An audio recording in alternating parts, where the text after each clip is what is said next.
All right, music fans, welcome back. Harmless Dave here, talking real music in real time for a few real people, just like you and just like me. All right, it's Chris Rosender here, and this is called The Monster Inside. This is great melodic rock. Think of Toto with a lot of heavy-duty 80s production, great songwriting. Great keyboards and great guitars on this record. Really enjoyed it. Chris Rosender. Check it out, courtesy of Pride and Joy Music. Also, don't forget to check out Modern Retro Radio, MRR. You can visit their website at modernretrofm.com.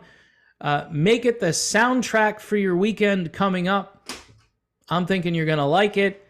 And if you don't like it, well, I can't help you. I listen to it, and in fact, you may hear a couple of my voiceovers over there as I've begun my radio career once again. Just a little bit, not too much. Maybe more in the future. Who knows? Who knows about David Lee Roth? Anybody out there? Anybody think Dave's a little bit off the wall? Well, we got a little bit more confirmation from Michael Anthony, who just got through with an interview, and here's where I'm picking this up. Speaking about Van Halen's touring days with the band's original singer, David Lee Roth, Michael Anthony said, "There was always drama on the Roth tours. There were times, I forget which tour it was, I'll just give you a real quick story, not so much drama, but just how it was with Dave on tour.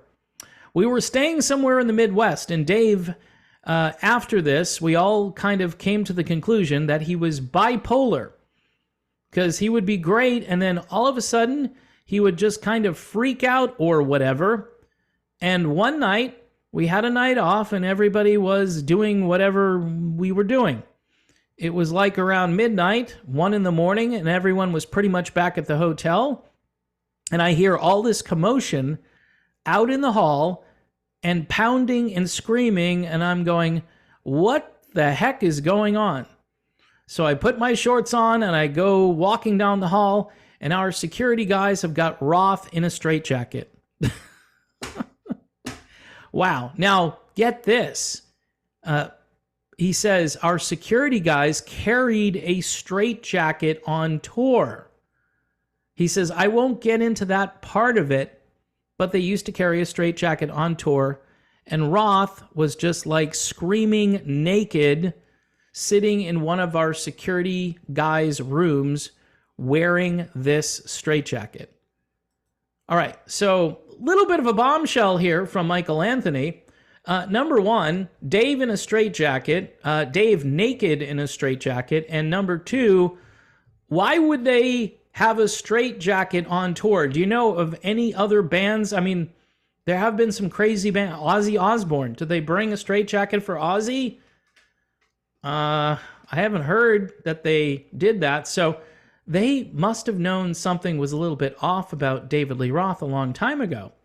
Anthony went on to say, Dave liked to drink Jack Daniels, but he couldn't handle it the way I handle it. Dave would have a little bit of JD, and he'd get a little crazy.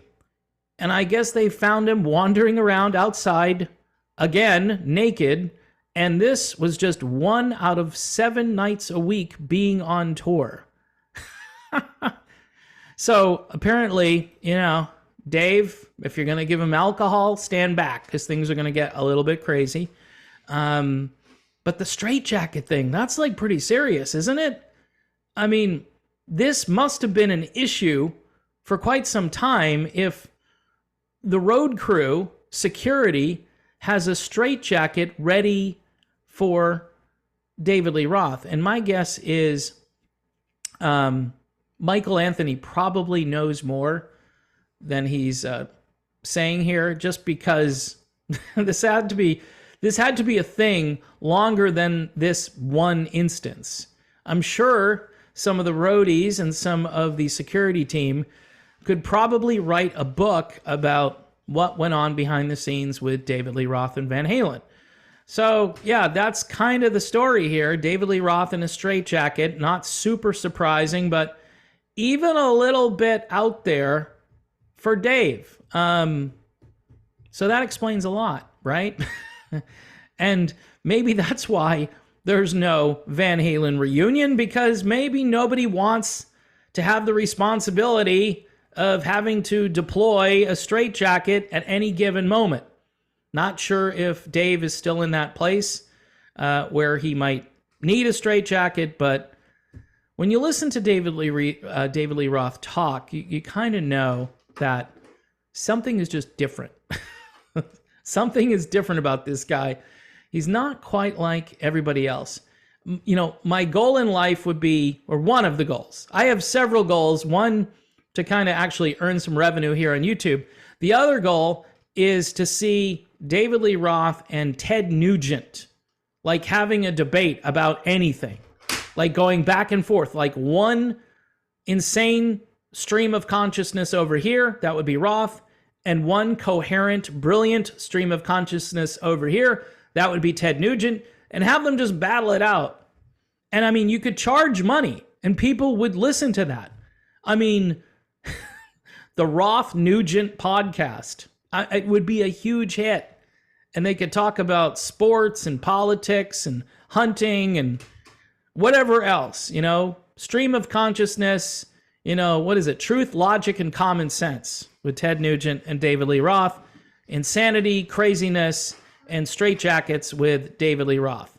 I'm thinking that's probably what the show would be, and it would be more entertaining maybe for the folks that aren't political if they tuned in to Dave. So anyway, that'll be burned now in your consciousness. David Lee Roth walking around naked, and then them putting him in a straitjacket. Just, I guess it all makes sense, right? The world is just now in perfect harmony. Chris Rosender, the monster inside. Maybe Dave has a monster inside. He had to get it out, and thus that's what happened with the straitjacket. This is a great album. Go and listen to it. I'm thinking you're going to like it. Modern Retro Radio. I'm thinking you're going to like that too. Thanks for liking the channel. Please subscribe to it if you remember to do that. You can support the channel through Patreon and through YouTube memberships. I need your support since revenue has dropped by over 50% just in the last few months, and it appears that that isn't going to change. So I need everyone's help. Thanks again. God bless everyone. God bless the USA. But more importantly, folks, God save the USA. Yeah, that's what we need to happen.